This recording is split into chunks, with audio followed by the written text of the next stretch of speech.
साथियों नमस्कार। हलचल इंडिया से मैं राजेश सिंह। उत्तर प्रदेश आशा वर्कर्स यूनियन के इको गार्डन में हो रहे कार्यक्रम को सीपीआई एमएल और छात्र संगठन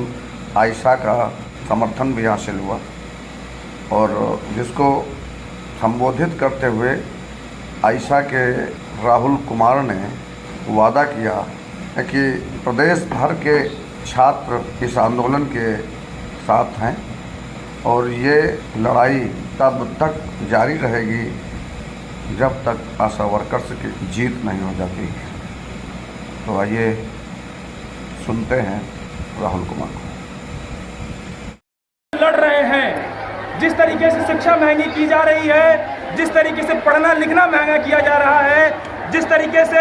नौकरियों पर लगातार संकट उत्पन्न किए जा रहे हैं, तब फिर हम समझ सकते हैं ये तमाम जो माएँ और बहनें यहाँ बैठी हुई हैं, उनके बच्चों के लिए, उनके परिवार के लिए भरण पोषण की कितनी समस्या और कितनी मुश्किल पैदा होती होगी। हम ये सब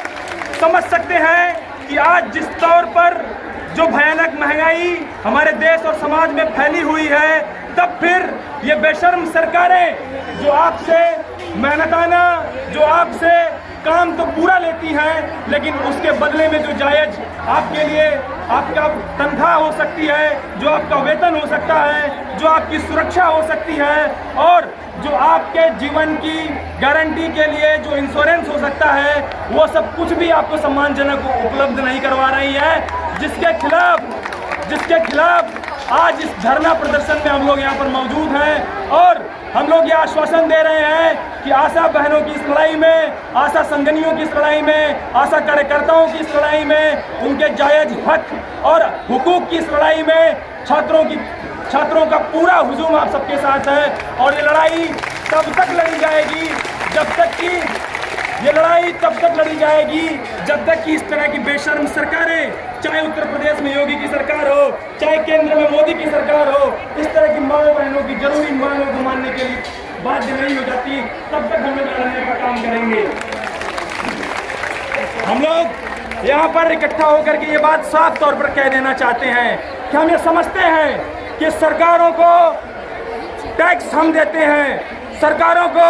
कंसेंट सहमति हम देते हैं, सरकारों को वोट हम देते हैं और तब फिर जब हम अपना मेहनताना कर रहे हैं, हम अपना काम कर रहे हैं, तब फिर हमें अपना वाजिब हक, वाजिब वेतन, वाजिब तनख्वाह और सुरक्षा की मांग करने का भी पूरा हक है और उस मांग को आपको पूरा करना होगा। उसके लिए आप लोग पीछे हट नहीं हट सकते। सरकारें साफ तौर पर आप तमाम लोगों के खिलाफ जो नाइंसाफी हो रही है, वो सरकारों की उस नीतियों का परिणाम है जिसमें वो आप सबके साथ न्याय न करते हुए कारपोरेट धन्ना सेठों, पूंजीपतियों और पैसों वालों के लिए काम करने की जो उसने नीयत अपनी बना रखी है, उस नीयत के कारण वो आप तमाम माओ बहनों और हम जैसे तमाम छात्र नौजवानों को न तो रोजगार दे रही है, न सुरक्षा दे रही है, न तो इंश्योरेंस की व्यवस्था करा रही है, न तो इलाहाबाद विश्वविद्यालयों में फीस इतनी महंगी कर दे रही है कि जिससे हम जैसे छात्र नौजवानों को पढ़ने में मुश्किल आ रही है। तब फिर ये एक लड़ाई है, एक सामूहिक लड़ाई है, जिस लड़ाई को तमाम छात्र, नौजवान, महिला, वंचित और तमाम तबकों के लोगों को मिलकर के इस लड़ाई को लड़ना होगा। और आशा बहनों की इस लड़ाई और इस हुजूम को देख करके लग रहा है कि इन बेशर्म सरकारों को झुकना पड़ेगा और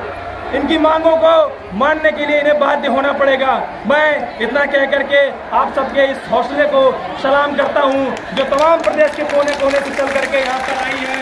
और सरकारों की आंखों में स्पष्ट तौर पर, खुले तौर पर उंगली दिखा करके बात करने का काम कर रही हैं और अपने हक और हुकूक की डिमांड कर रही हैं। एक दिन ये लड़ाई इसी तरीके से आगे बढ़ेगी। तमाम जो न्याय पसंद लोग हैं समाज के, तमाम पढ़ने निकलने वाले लोग हैं समाज के। मैं इलाहाबाद विश्वविद्यालय से आया हूँ, यहाँ पर तमाम साथी मौजूद हैं जो लखनऊ विश्वविद्यालय से हैं। यहाँ पर अलग अलग विश्वविद्यालयों के छात्र आए हुए हैं। आप समझिएगा कि आपकी इस लड़ाई में शहर के, जिले के तमाम विश्वविद्यालयों के, तमाम स्कूलों के छात्र नौजवानों का आप लोगों का साथ है और लड़ाई तब